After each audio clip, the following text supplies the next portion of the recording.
Hello my dear student, this is Vijay Chaudhary. Welcome to my channel numerical की पाठशाला।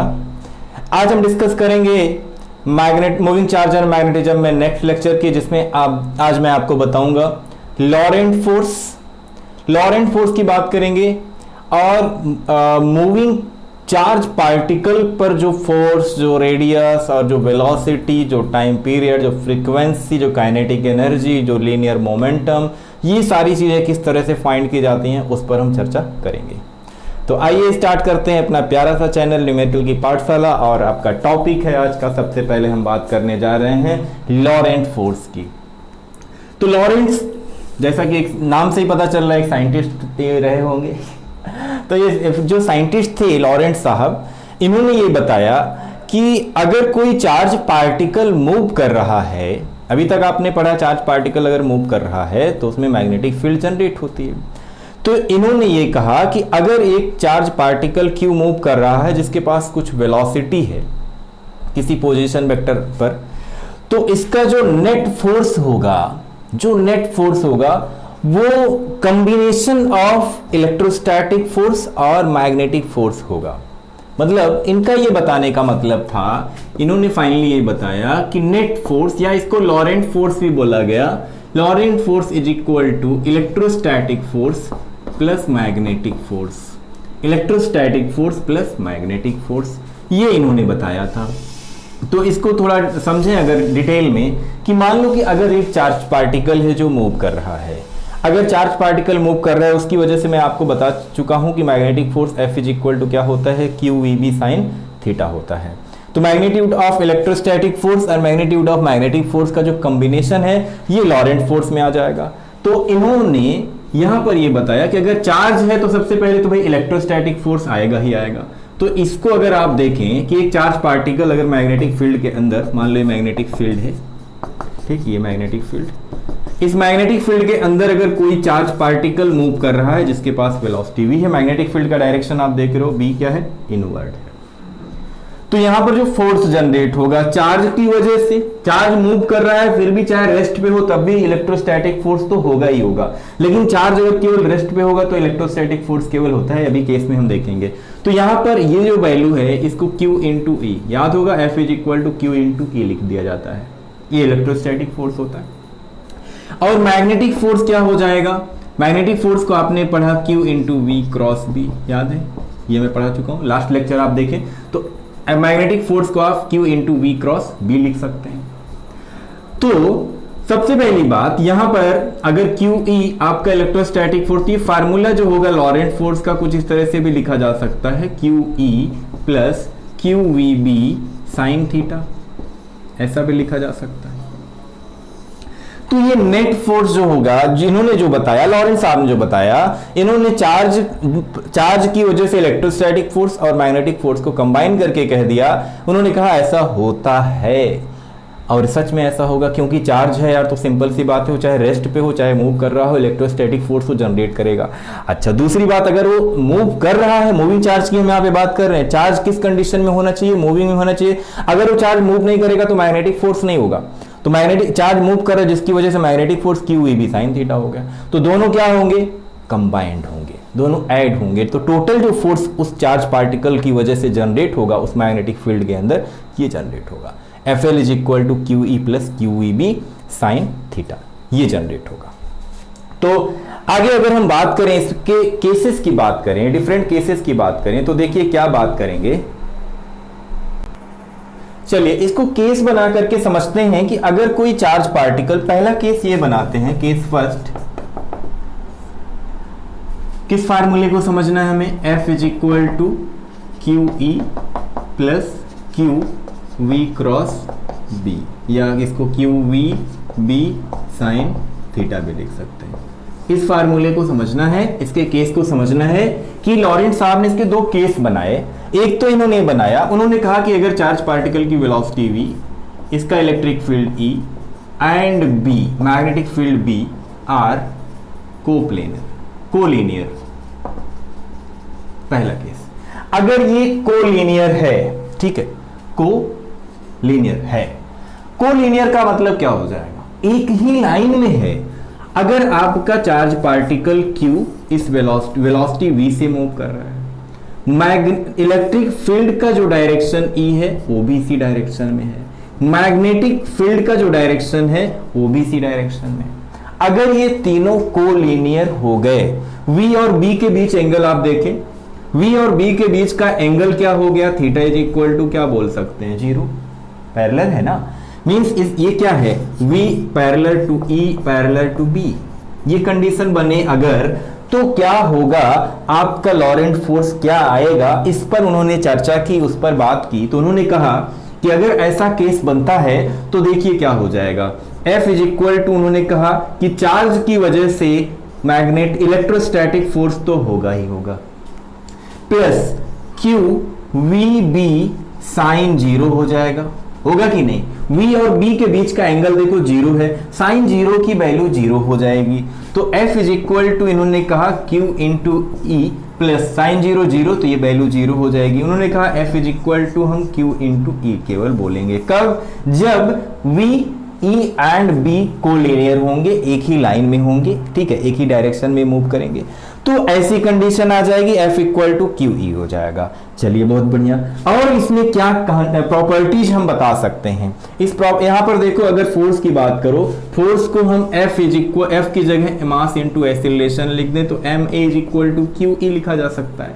अगर पूछा जाए इसका एक्सीलरेशन क्या है तो a इज इक्वल टू हम क्या लिख सकते हैं, QE डिवाइड बाई m लिख सकते हैं। एक्सीलरेशन न्यूमेरिकल के लिए ये पॉइंट इंपॉर्टेंट होगा, लेकिन पहला केस यही बना। दूसरा केस इन्होंने लिया, पहला केस तो बहुत इजी समझ में आ गया होगा, दूसरा केस भी इजी है, इस फार्मूले में वैल्यू रख के हमें समझना होता है और कोई बहुत बड़ी बात नहीं होती है। दूसरा केस इन्होंने ये बताया कि भाई अगर चार्ज पार्टिकल v वेलोसिटी से मूव कर रहा है, ठीक है, मतलब v e and b are collinear, sorry perpendicular to each other. Next case मैं जो बताने जा रहा हूं उसको समझना डायग्राम को। दूसरा केस हम ये लेने जा रहे हैं कि v b are perpendicular to each other, ठीक है। परपेंडिकुलर टू ईच अदर में क्या कंडीशन बनेगी और ये फार्मूला किस तरह से चेंज होगा उस पर बात करें। तो देखिए, इस फार्मूले को दिमाग में रखो, are perpendicular to each other, अगर ये सब एक दूसरे के परपेंडिकुलर हो जाए, परपेंडिकुलर का मतलब क्यू चार्ज मूव कर रहा है इस तरह से, ठीक, इस तरह से मूव कर रहा है वेलोसिटी v। अब इसका एक ऐसे मान सकते हो ना, x axis, y axis and z axis.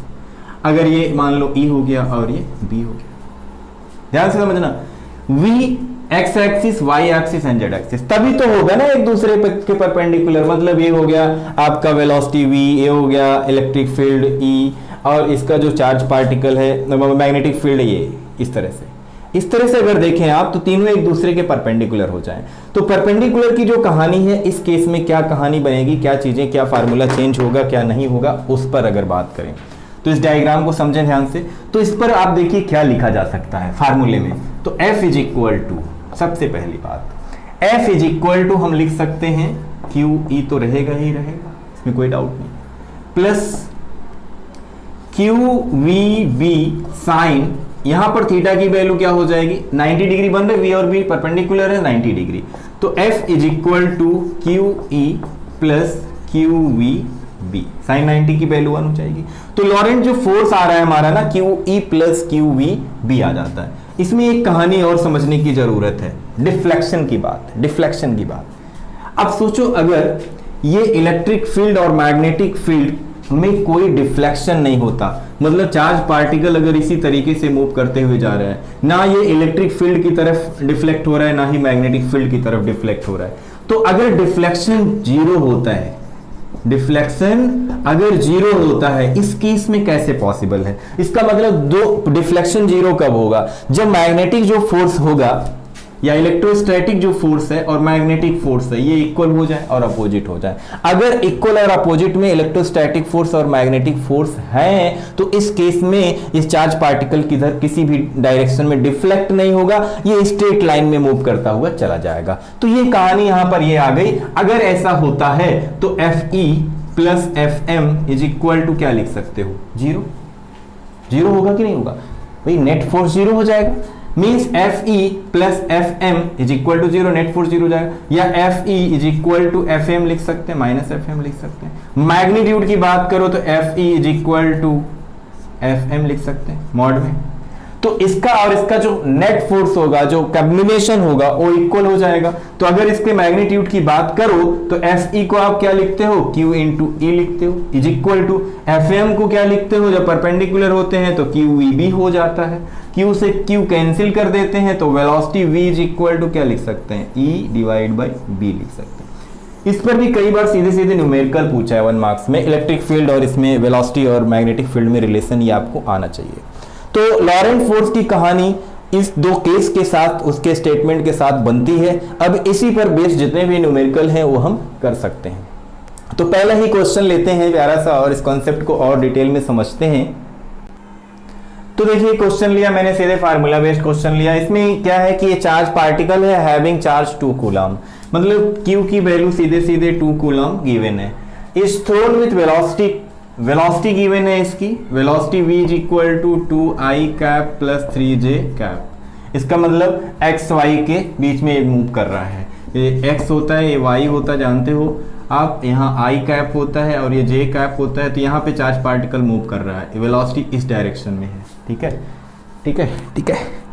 अच्छा, इसके बाद कह रहा है inside a region having electric field दिया है, इलेक्ट्रिक फील्ड दिया है 2j cap and magnetic field दिया है B is equal to 5k cap. तो फार्मूला लॉरेंट फोर्स का सीधा यूज करेंगे, QE plus Q V cross B, है कि नहीं। तो यहां पर देखो V क्रॉस B हो जाएगा, तो Q कॉमन हो जा रहा है, इसको आप लिख सकते हो E plus V cross B, V cross B। ठीक है, E की वैल्यू भी वेक्टर फॉर्म में दे रखी है, वेक्टर फॉर्म में क्या दे रखी है, E की वैल्यू देख सकते हो, E इज 2j, तो वैल्यू रखें, Q की वैल्यू 2, E की वैल्यू 2j कैप प्लस। अब आप यहां ध्यान से समझिएगा, V की वैल्यू पहले लिखनी पड़ेगी आपको, 2i cap plus 3j cap cross B की वैल्यू 5k कैप है, 5k कैप। अब इसका जो है मल्टीप्लिकेशन करना है, मल्टीप्लाई करें, मल्टीप्लाई आपको आना चाहिए, i cross j is equal to k, j cross k is equal to i, k cross i is equal to j, and अगर j क्रॉस i आता है, j क्रॉस i आता है तो माइनस k। तो वो सारी चीजें आपको आनी चाहिए, बता चुका हूं लास्ट लेक्चर अगर देखें तो। Implies that f is equal to 2 common ही है, अभी इसको 2j को ऐसे ही रहने दो, 2j जैसे है वैसे रहेगा। अब 5k का मल्टीप्लाई, 2 इंटू 5 10, और देखो i क्रॉस k, ध्यान से समझना, k क्रॉस i होता तो j लिखते, i क्रॉस k मिलेगा तो माइनस j आएगा, तो 2j के बाद माइनस 10j लिखा जाएगा। i क्रॉस k आ रहा है ना, i क्रॉस k आ रहा है, तो i क्रॉस k क्या होता है, माइनस j होता है। यहाँ 2 इंटू 5 10 हो जाएगा, तो इसको हम क्या लिख रहे हैं, माइनस 10j कैप लिख रहे हैं।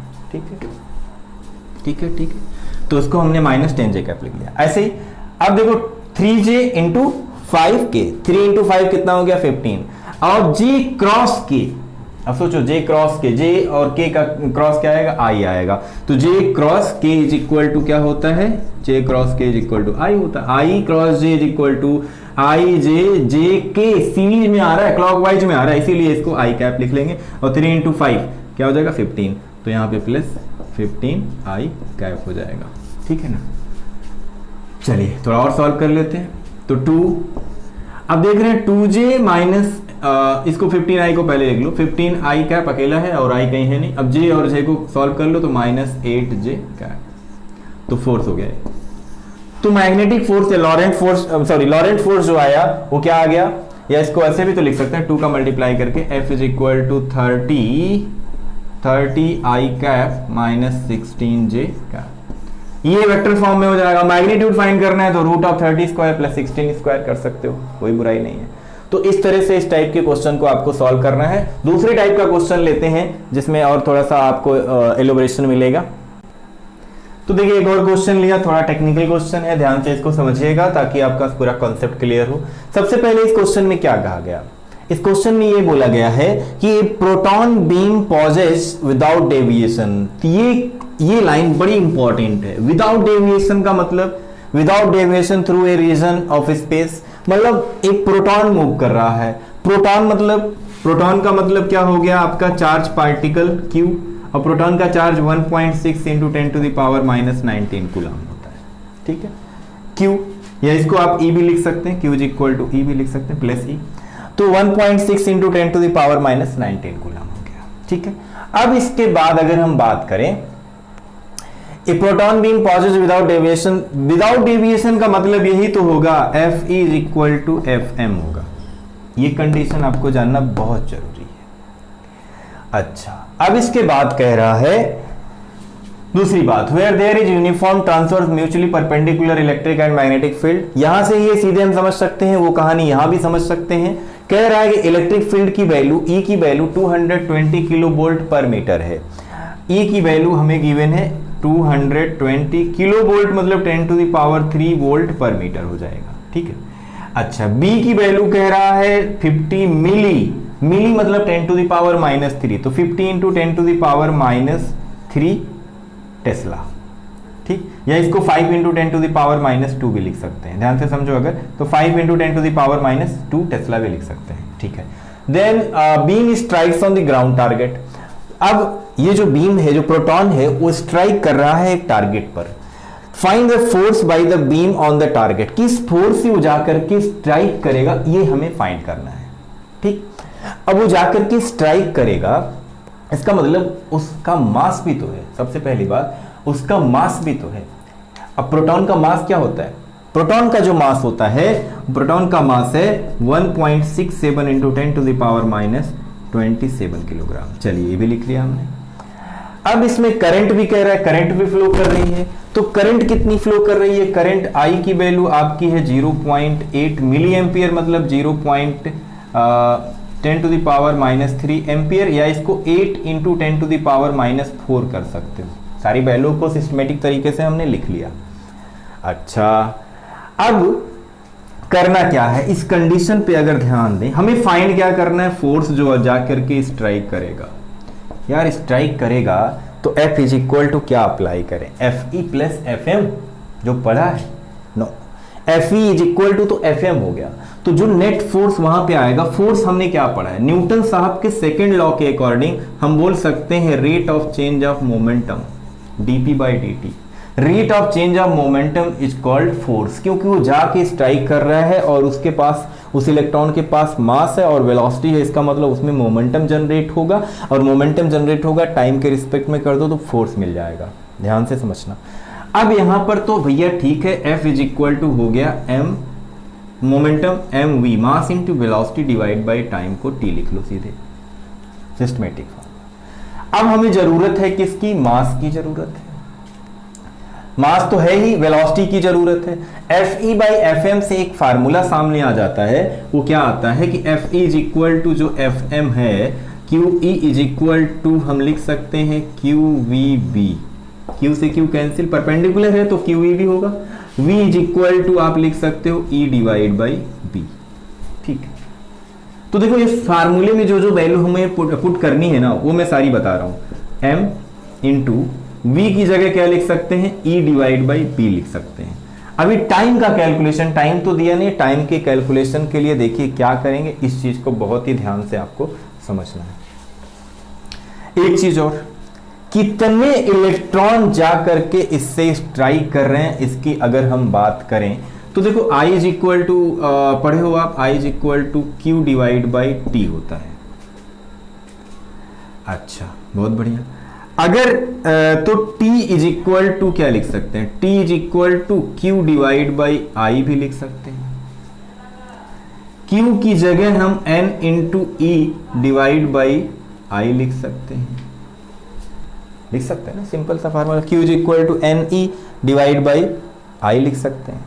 अच्छा, चलिए, अब इस फार्मूले को अगर हम वहां पे ले जाकर के पुट कर दें, T की जगह ये वैल्यू लिख दें NE डिवाइड बाई I, तो I आपका ऊपर चला जाएगा, I M जो भी होगा उस वैल्यू में, और डिवाइड बाई जो आपका, देखिए फार्मूले से फार्मूला बना रहा हूं मैं, इस चीज का आपको ध्यान देना है बाखूबी, नहीं तो आपको प्रॉब्लम होगी।